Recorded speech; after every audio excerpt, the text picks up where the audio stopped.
Varicose veins కి సరైన చికిత్స కోసం సంప్రదించండి ఎవిస్ హాస్పిటల్. నమస్తే రమగారు. నమస్తే జయ. రమగారు, మహాశివరాత్రి. సో ఆ రోజు అనుసరించాల్సిన విధి విధానాలు ఒక్కసారి మనం మాట్లాడుకుందామండి. ఏటా వచ్చే శివరాత్రి ప్రతి సంవత్సరము కొత్తగా మనం మాట్లాడుకుంటాం, కొత్తగా ఆచరిస్తున్నట్టుగానే అనిపిస్తుంది. అవునండి. అయితే ప్రతి నెల ఒక శివరాత్రి వస్తుంది మనకి. ప్రతి నెల అమావాస్య ముందు వచ్చే చతుర్దశి నాడు మాస శివరాత్రిగా చేస్తాం. అయితే మాసంలో మాఘ బహుళ చతుర్దశి మహాశివరాత్రిగా చెప్పుకుంటాం. అయితే మహాశివరాత్రులు కూడా శివరాత్రినప్పుడు కూడా అభిషేకం చేసి రుద్రాభిషేకం చేసి ఆ పూట ఏకభుక్తమో నక్తమో లేకపోతే ఉపవాసమో ఉండటం సాధారణ విధి. ఆ రకమైన అలవాటు ఉన్న వాళ్ళు అలా చేస్తారు. అవును, అదొక విధానంగా చేస్తారు. అయితే ఈ శివరాత్రి నాడు మొత్తం మన భారతదేశం అంతా శివరాత్రిని పాటిస్తుంది. మాఘమాసం పవిత్ర మాసం మనం చెప్పుకున్నాం కదా. స్నానాలు చేస్తాము, తర్వాత ఏమో కొద్దిపాటి దానం చేయటం, జపం చేసుకోవటం, అది విధానంగా చేస్తాం. మాఘాదివారాలు పాలు పొంగించుకోవటము, రథసప్తమి నాడు పాలు పొంగించడం, భీష్మ ఏకాదశి నాడు భీష్ముడిని తలుచుకోవటం, ఇదంతా చేసి చివరికి వచ్చేసరికి ఈ శివరాత్రి వస్తుంది. అయితే శివరాత్రి మామూలు సాధారణంగా చెప్పేది ఏంటంటే అభిషేక ప్రియ శివ అని చెప్తారు. శివుడికి అభిషేకం ఇష్టం. నువ్వు పంచామృతాలు కొబ్బరి నీళ్ళు అవి ఇవి చేయక్కర్లా, 4 ఉద్దరణల నీళ్లు పోసినా చాలా. ఆయనకి నీళ్లు జలం అంటే ఇష్టం. ఈ జలం ఇష్టం అవడానికి ఒక ఐతిహ్యం ఎలా చెప్తారంటే, శివుడు గరళం మింగాడు. అవును, హాలాహలాన్ని కంఠంలో దాచుకున్నాడు. అది ఎప్పుడు జరిగింది? దేవదానవులు ఈ క్షీరసముద్రాన్ని చిలికినప్పుడు మొదట వచ్చిన హాలాహలాన్ని, అంటే అమృతానికి ముందు వచ్చిన విషాన్ని ఆయన ప్రపంచాన్ని అది నాశనం చేయకుండా దాన్ని మొత్తం ఎత్తి గొంతులో పెట్టుకున్నాడు, దాచుకున్నాడు. ప్రపంచాన్ని నాశనం చేయగలిగే దాన్ని ఒక ఉండని చేసి కంఠంలో ఆపాడనమాట. అంతే కదా, చాలా గొప్ప అద్భుతమైన విషయం కదా. అయితే ఇది కంఠం దిగి కిందకి వెళ్ళకుండా పైకి రాకుండా కంఠంలోనే ఉంచాడు. అయితే ఒక వేడి ఉంటుంది, అందుకని ఆయనకి మనం జలాభిషేకం చేస్తే చల్లగా ఉంటుంది కాబట్టి అభిషేకం చేయాలి. ఓహో, అందుకనే ఆయన వెండికొండలో ఉంటాడు, మంచుకొండలో ఉంటాడని. వెండికొండ ఎక్కడుంది? మంచుకొండలోనే ఉంది, హిమాలయాల దగ్గరే ఉంది కదా. ఆయన కైలాసము హిమోత్పర్వత ప్రాంతంలోనే ఉందని చెప్తాం మనం. ఇప్పుడు మానస సరోవరము, కైలాస పర్వత యాత్ర చేస్తాం కదా. చల్లటి మంచుకొండలో ఉంటాడు శివుడు. ఎందుకంటే ఈ గరళం ఉండటం వల్ల ఆయన శాశ్వతంగా ఈ మంచుకొండల్లోనే నివాసం కల్పించుకుని ఉన్నాడు. ఈ చల్లబరిచినప్పుడల్లా ఆయనకి సంతోషం కలుగుతుంది. ఎవరైతే అభిషేకం చేస్తారో వాళ్ళని కుమారస్వామిని ప్రేమించినంతగా ప్రేమిస్తాడట ఆయన. అంటే బిడ్డ సంతానం మీద ఉన్నంత ప్రీతి భక్తుడి మీద కలుగుతుంది భగవంతుడికి. అందుకు అభిషేకం మన శక్తి అనుసారం పంచామృతాలతో చేయొచ్చు, కొబ్బరి నీళ్ళతో చేయొచ్చు, ఇంకా ఉన్నాయి అభిషేకాలు చాలాగా. పంచదారతో చేస్తాం, భస్మాభిషేకం చేస్తారు, అన్నాభిషేకం చేసేది కూడా ఉంది. ఎవరికి? శివునికి. భస్మాభిషేకం అత్యద్భుతమైన అభిషేకం. అది ఇప్పుడు ఉజ్జయినిలో ఇదివరకు చితాభస్మం తోటి చేసేది. అవునవును, అది తెలుసండి నాకు. కానీ అన్నాభిషేకం వినలేదు. అన్నాభిషేకం కూడా చేస్తారు. అన్నాభిషేకం పంచదారతోటి, పంచదార అన్నం కలిపి అభిషేకం చేస్తారు. పంచదారతో పంచదార అభిషేకం, అన్నంతో అన్నం, భస్మంతో మనం తెలిసిందే కదా. ఇన్ని రకాల అభిషేకాల్లోనూ జలాభిషేకం అత్యంత ప్రీతిపాత్రం శివుడికి. చాలా సులువుగా ప్రతివాడు ఎక్కడైనా కాసిన చెంబెడి నీళ్లు దొరికితే చాలు, ఆ చెంబు పోయక్కర్లేదు. 3 ఉద్దరణల నీళ్లు పోసినా శివుడు ప్రీతి తింటాడు. నీకోసం నిన్ను చల్లపరచడానికి, నీకు సంతోషం కలిగించడానికి మహాశయ అని ఒక మాట నమశివాయ అనుకుని. పంచాక్షరి మంత్రం కూడా అత్యంత సులువైన మంత్రం. ఈ అభిషేకం చేయటం వల్ల శివుడు ప్రీతిపాత్రుడవుతాడు, సులభ సాధ్యుడు. తేలికగా శివుడిని మనం వశం చేసుకోవచ్చు. బోళ్ళంత అలంకరించి, బోళ్ళంత అన్నం పెట్టి, బోళ్ళ అవి ఇవి నైవేద్యాలు పెట్టి ఏమీ చెయ్యొద్దు. నీళ్లు పోయి చాలు. బోలా శంకరుడు కదండి. మనం బుద్ధి నిలకడగా ఉండాలి. అయితే ఈ శివరాత్రి పర్వదినానికి వద్దాం. దీంట్లో అభిషేకము, ఉపవాసము, జాగరణ, ఈ 3 అత్యంత ముఖ్యమైనవి. అవును, శివాభిషేకం చేయటం, అభిషేకం, అర్చన. అభిషేకం చేయటం ఊరికే నీళ్ళు పోసి లేచక పోము, కొంచెం పూజ చేసుకుంటాం కదా. ఈ అర్చన, అభిషేకము, తర్వాత ఏమో ఉపవాసం అంటే ఇది సాధారణంగా చేసే ఉపవాసాలు అంటే మనం నక్తము, ఏకభుక్తము మనం మామూలుగా చెప్పుకునేవి. నక్తం అంటే పగలల్లో ఉపవాసం అంటే చీకటి పడి చుక్కలు రాగానే భోజనం చేయటం, కార్తీక మాసంలో చేస్తాం కార్తీక నక్తాలు. ఏకభుక్తం పగలు భోజనం చేసి రాత్రికి ఉపవాసం ఉండటం. పూర్తిగా రోజంతా ఉపవాసం ఉండటం అంటే ఈ రోజంతా ఏమీ తినకుండానే ఉండటం. శివార్చనలోనే లేదా శివుని తలుచుకుంటూనే భజన, తర్వాత శివుని కథలు వినటం, దాంతోటే రోజంతా గడపటం. చివరిది ఏంటంటే జాగరణ, నిద్రపోకుండా ఉండటం. జాగరణ అంటే మెలకువతోటి ఉండటం.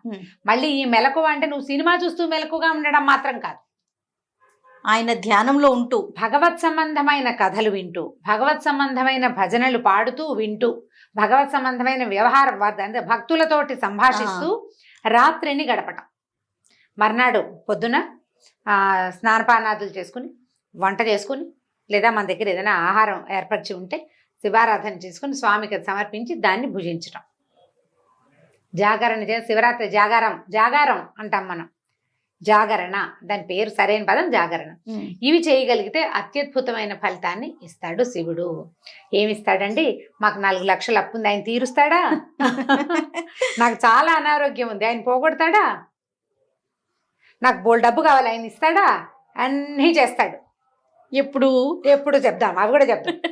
చెప్పండి. ఎప్పుడంటే ఇప్పుడు నీకు బోల్డ్ అంత అప్పు ఉంది, శివుడు వచ్చి ఏమిటి త్రిశూలం పుచ్చుకొచ్చి నీ అప్పు తీరుస్తాడు. నీ అప్పులు తీర్చే సామర్థ్యాన్ని నీకు ఇస్తాడు, సామర్థ్యాన్ని కల్పిస్తాడు ఆయన. అంతే. ప్రతిదానికి నువ్వు కదా చేయవలసింది. అప్పెవరికి ఉంది? శివుడుగా నీకా? నీకే అప్పు ఉంది, నీకే అనారోగ్యం ఉంది, నీకే సమస్యలున్నాయి.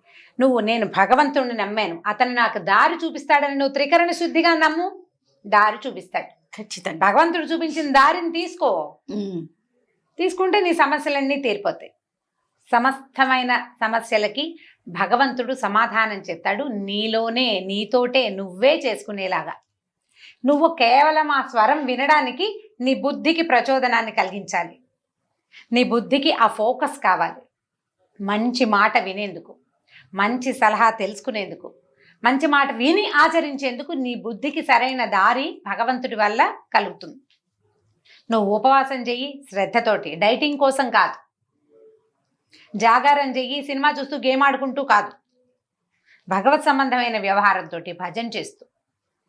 ఈ ఒక రోజంతా ఆహారం లేకుండా ఉంటే ఆరోగ్యం సిద్ధిస్తుందని మొన్ననే మనం ఒక దాంట్లో చెప్పాం. అవునండి కదా. కాబట్టి ఇదే విధానం. కాదురమ్మ గారు, ప్రత్యేకించి ఏదైనా ఒక మంత్రాన్ని జపించడం వల్ల ఏదైనా అనుసరించాలంటారా?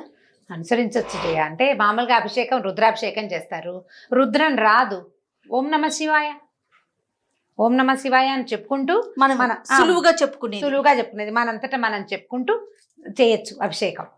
మంత్రం రాని వాళ్ళంటే రుద్రము నమకం చమకం రాదు మనకి, సులువుగా చేసుకోవాలి. ఏ దేవాలయానికో వెళ్ళి ఏకాదశి రుద్రాభిషేకానికి డబ్బులు కట్టి అక్కడ కూర్చుని గుళ్ళో చేసుకోవచ్చు.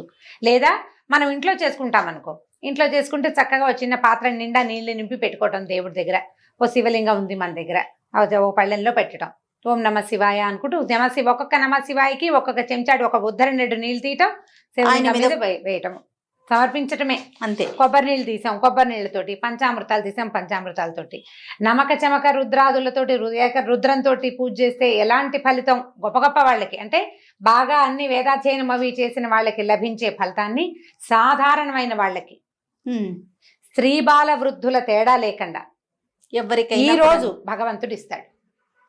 శివరాత్రి నాడు మనం అట్లా చేసుకోవాలి. పొద్దున సాయంత్రం 2 పూట్లా చేసుకోవచ్చు. లింగోద్భవ కాలం వరకు గనక అభిషేకం చేస్తే ఇంకా అఖండమైన ఫలితం వస్తుంది. లింగోద్భవ కాలం అంటే రాత్రి 1 గంట 2 దాకా మనం శివార్చనలో గడపచ్చు.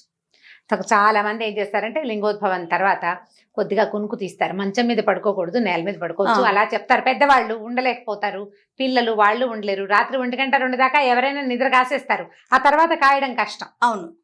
అప్పుడు మంచము దిండు దుప్పటి తీసుకోకుండా నేల మీద పడుకుంటే పడుకోవచ్చు, నిద్రపోవచ్చు. ఒకవేళ నిద్ర అంటే మెలకుగా ఉండలేని పరిస్థితులు ఉన్న వాళ్ళు పడుకోవచ్చు అన్నమాట. వాళ్ళకు కూడా జాగరణ ఫలితం లభిస్తుంది.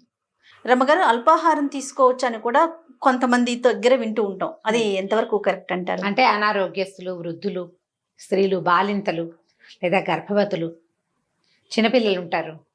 ఈ షుగర్ మాత్రలు అవి వేసుకోవాలి. ఏం చేస్తారు మరి? తప్పదు, తేలిగ్గా తీసుకుంటారు, పళ్ళు తీసుకుంటారు, కొద్దిగా పొద్దుటి పూట తీసుకుంటారు, సాయంకాలం పెద్దగా తినకుండా ఉంటారు, సాయంత్రం పూట తినకుండా రాత్రి దాకా.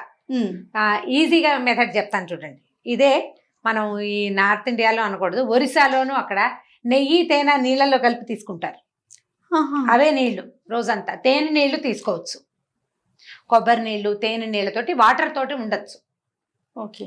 మరుసటి రోజు ఉదయం ఎలాంటి విధి విధానాలు అనుసరించాలంటారు? పొద్దున మళ్ళీ పూజ చేసుకోవటం, ఇంకొకసారి అభిషేకం చేయటం, తెల్లవారినాక సూర్యోదయం అయ్యాక ఇల్లు వాకి శుభ్రం చేసుకుని స్నానం చేయటం, తర్వాత అభిషేకం చేసుకోవటం, వంట చేసుకుంటే ఆ వంట ఏ ఆహార పదార్థాలు చేసుకున్నామో అవి భగవంతుడికి నివేదన చేసి భోజనం చేయటం. పడుకోకుండా ఉంటే మంచిది.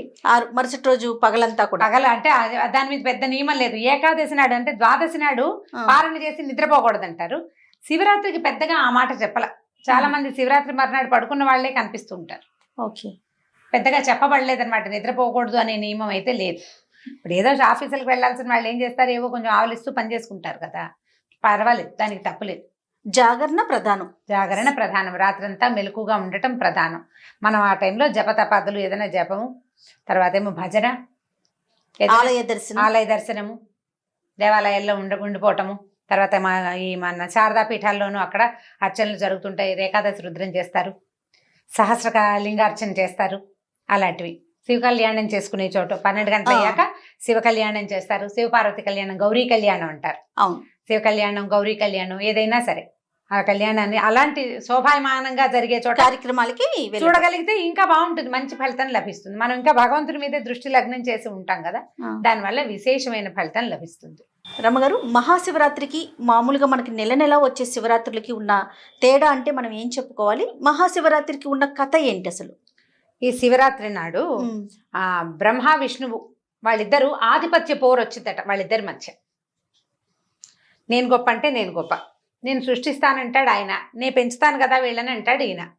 అయితే వీళ్ళిద్దరూ కాకుండా దీన్ని మళ్ళీ సృష్టికి పునఃసృష్టికి వెసులుబాటు కల్పించే వాడెవడు? లయకారకుడైన శివుడు. వీళ్ళిద్దరు కొట్టుకుంటున్నారు. తండ్రి కొడుకు వాదన వచ్చింది. అయితే నిజంగా భగవంతుడికి సంబంధమైన వ్యవహారాల్లో వాళ్ళు ఎందుకు బాధించుకుంటారు? దేవతలు మనకు తెలియటం కోసం. అంతే, సృష్టి కళ్యాణమే కదా, లోక కళ్యాణమే కదా వాళ్ళు చేసేది. అయితే వీళ్ళిద్దరూ వాదించుకుంటుంటే అప్పుడు అగ్నిస్తంభ రూపంలో శివుడు ప్రత్యక్షమయ్యాడు అక్కడ. మీ ఇద్దరు కాదు, నేను అసలు కారకుణ్ణి అని చెప్పటం ఆయన ఉద్దేశం. ఈ మనకి త్రిమూర్తులలో ఉన్న ముగ్గురు కాకుండా అమ్మవారితో కలిసి ఉండే శివుడు ఒక ఆయన ఉంటాడు. శివ రూపాలు 5 రూపాలుగా చెప్పబడతాయి అన్నమాట. 5 శక్తులు ఈ ప్రపంచాన్ని నడిపించేవి. ఏమిటి? వీళ్ళు ముగ్గురు, బ్రహ్మ విష్ణువు మహేశ్వరుడు కాకుండా సదాశివుడు, అమ్మవారు. ఈ 5 శక్తులతోటే మనకి ప్రపంచం నడుస్తుంది. ఇది పుడుతుంది, పెరుగుతుంది అన్నమాట. ఆయన అమ్మవారితోటి కలిసి ఉంటాడు. వాళ్ళిద్దరూ కలిసి ఉంటారు. శివశక్తి కలిసే ఉంటుందన్నమాట. శక్తితో కూడిన శివుడే ఈ ప్రపంచాన్ని నిర్మాణం చేస్తాడని చెప్తారు. అయితే ఈ అగ్నిస్తంభ రూపంలో పెద్ద అగ్నిస్తంభం మండిపోతోంది, కింద నుంచి పైదాకా ఉంది. దాంతో వీళ్ళిద్దరూ ఆశ్చర్యపోయారు, బ్రహ్మాను విష్ణువు. ఏమిటి అని. దీని తుది మొదలు ఏమిటో తెలుసుకోవాలనుకున్నారు. ఇది ఎక్కడి నుంచి వచ్చింది, ఎక్కడికి వెళ్తోంది. తామిద్దరూ అట్లా లేరు.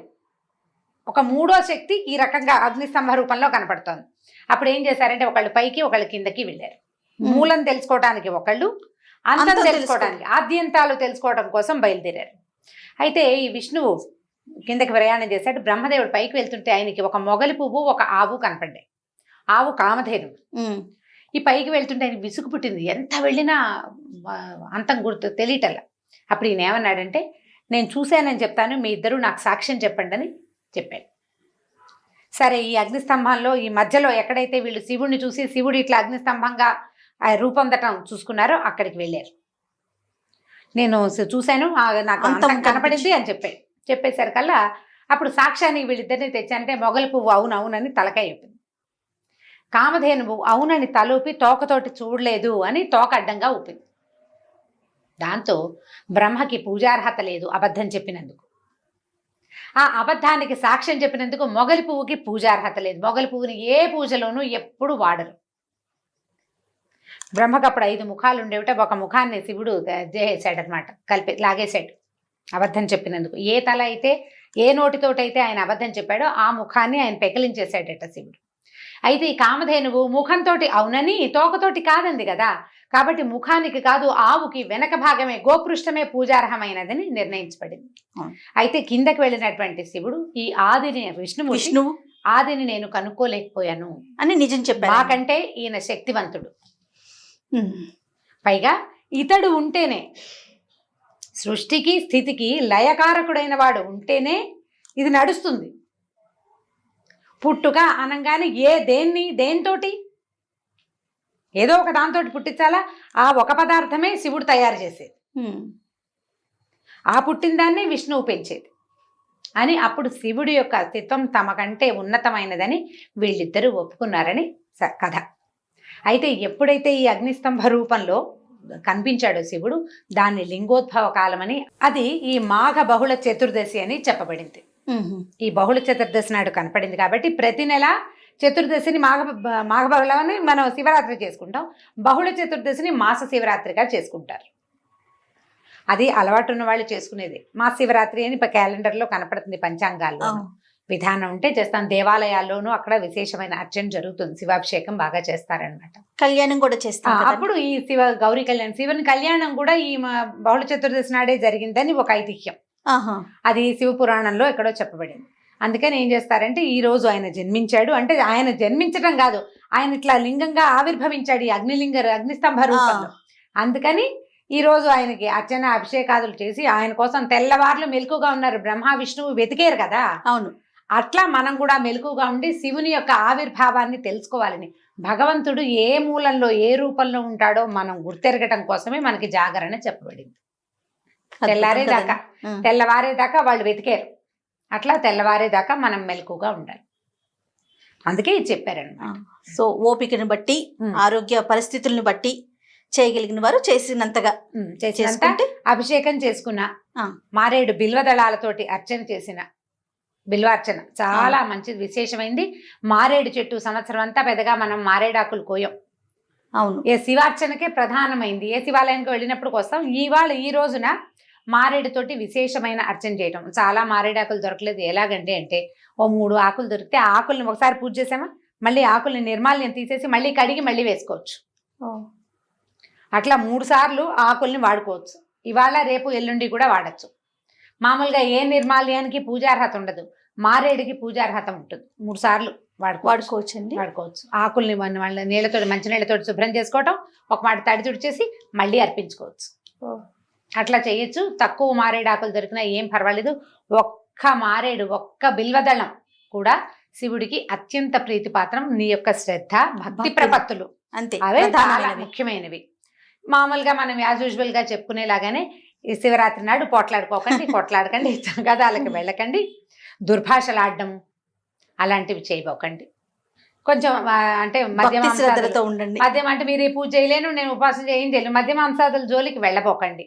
ఒక్కసారి ఓం నమ శివాయ అనుకున్నా కూడా మీకు ఈ రోజున విశేషమైన ఫలితం వస్తుంది. ప్రపంచంలో ఉన్న శక్తులన్నీ కూడా శివుడి వైపే కేంద్రీకృతం అయ్యి ఉంటాయి. శివుడిలోనే ప్రపంచంలో ఉన్న అన్ని రకాల శక్తులు శివశక్తి సమన్వితంగా ఉంటాయి. ఈ రోజున మీరు ఎవరికైనా చేసిన సహాయం 1000 రెట్లు అవుతుంది, దానం 1,00,000 రెట్లు అవుతుంది. ఒక్కసారి శివనామాన్ని జపిస్తే అది 1,00,000 సార్లు జపించినంత ఫలితాన్ని ఇస్తుంది. జపం చేయాలన్న శ్రద్ధ, భక్తి మీకు ఉండాలి. అంతే. రైట్ అండి. థ్యాంక్ యూ సో మచ్ రమ్మగారు. నమస్తే. చేయండి. ఈ వీడియో కనుక మీకు నచ్చినట్లయితే లైక్ చేయండి, షేర్ చేయండి. మరిన్ని ఇంట్రెస్టింగ్ వీడియోస్ కోసం మా ఛానల్ని సబ్స్క్రైబ్ చేసుకోండి.